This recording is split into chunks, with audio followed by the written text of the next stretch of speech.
Good morning dear students. आप सभी का इस एजुकेशनल यूट्यूब चैनल पर हार्दिक स्वागत है।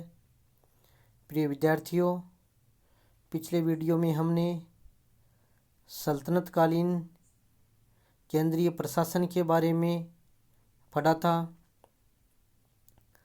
केंद्रीय प्रशासन का सर्वेसर्वा सुल्तान होता था और उसके केंद्रीय विभागों के जो प्रमुख पदाधिकारी होते थे वो उसके सहयोगी के रूप में कार्य करते थे, लेकिन शासन का सर्वोच्च सुल्तान होता था। इसी कड़ी में आज हम सल्तनत कालीन प्रांतीय प्रशासन का अध्ययन करेंगे। शासन की सुविधा की दृष्टि से सुल्तान अपने साम्राज्य को कई इकाइयों में बांटता था और उन इकाइयों को इक्ता कहा जाता था। यानी सल्तनत काल में प्रांतों के समान जो इकाई होती थी उन्हें इक्ता कहा जाता था। इक्ता के प्रधान को मुख्ता, वली, नाजिब, नायब या इक्तादार आदि नामों से जाना जाता था।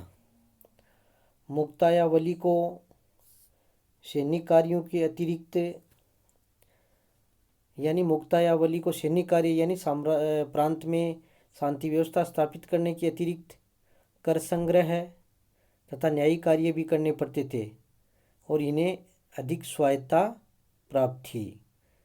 यानी जो जिन इक्तों को ज़्यादा स्वायत्तता थी वो मुख्ता के अधीन होते थे।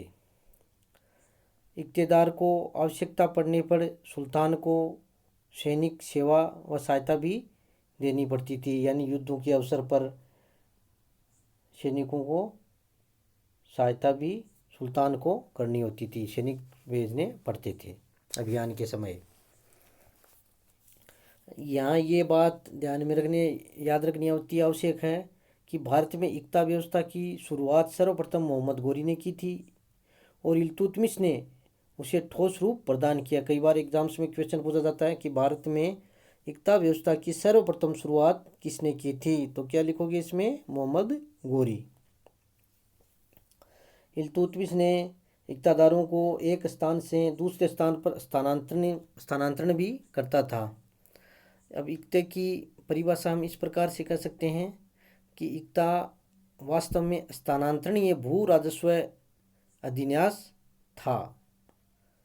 अलाउद्दीन खिलजी ने खालसा भूमि के विस्तार के लिए वंशानुगत जागीरों व इक्ताओं का अधिग्रहण कर उन्हें खालसा भूमि में मिलाने की कोशिश की। यानी उसने अधिकाधिक भूमि है वो सुल्तान के अधीन करने की कोशिश। सुल्तान के अधीन जो भूमि होती थी उसे खालसा भूमि कहा जाता था। बलबन ने भी क्या किया, जिन इक्ताओं से कोई राजस्व नहीं मिल रहा था उन्हें खालसा भूमि में मिला दिया।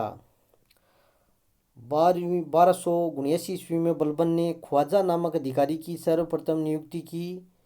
इक्तेदारों के साथ साथ एक अधिकारी की नियुक्ति की, उसका नाम था ख्वाजा, ताकि इक्ताओं की आय व्यय का सही हिसाब रख सके और वह इक्तादारों के भ्रष्टाचार को रोक सके। इस प्रकार बलबन ने प्रांतों में द्वैध शासन की स्थापना की। इसके बाद में 13वीं सदी के अंत तक इक्ता यानी प्रांतों को जिलों में बांट दिया और जिलों को सल्तनत काल में सिख कहा जाता था। सिख की स्थापना सबसे पहले बलबन ने 1279 ईस्वी में की। सिख का प्रशासक सिकदार कहा जाता था। वह एक सैनिक अधिकारी होता था।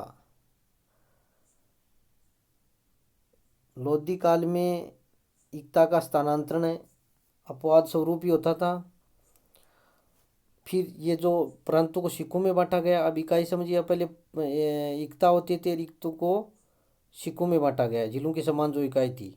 सिखों को परगनों में बांटा गया और प्रत्येक परगने में आमिल एवं मुंसिफ और खजांची और कलरक होते थे।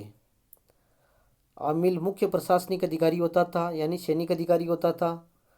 और मुंशिप या मुशरिफ राजस्व विभाग का प्रधान था, जो लगान को निश्चित करने वाला एक अधिकारी था। परगना शासन की महत्वपूर्ण इकाई था, क्योंकि वहाँ पर राज्य का प्रत्येक संपर्क किसानों से होता था। शासन की सबसे छोटी इकाई ग्राम थी, और गांव के अधिकारी को चौधरी, खुत, मुकदम आदि वंशानुगत होते थे। ये शासन को लगान वसूल करने में मदद करते थे। हालांकि अलाउद्दीन खिलजी ने उनके विशेषाधिकार छीन लिए थे। और उस समय खालसा भूमि होती थी, उसका राजस्व आमिल नामक अधिकारी सीधे केंद्रीय खजाने में जमा करवाता था। इस प्रकार हालांकि सल्तनत काल में पंचायतें भी होती थी गांव में, जो कि शिक्षा, स्वच्छता आदि कार्य करती थी, लेकिन उन्हें ज़्यादा स्वायत्ता प्राप्त नहीं थी।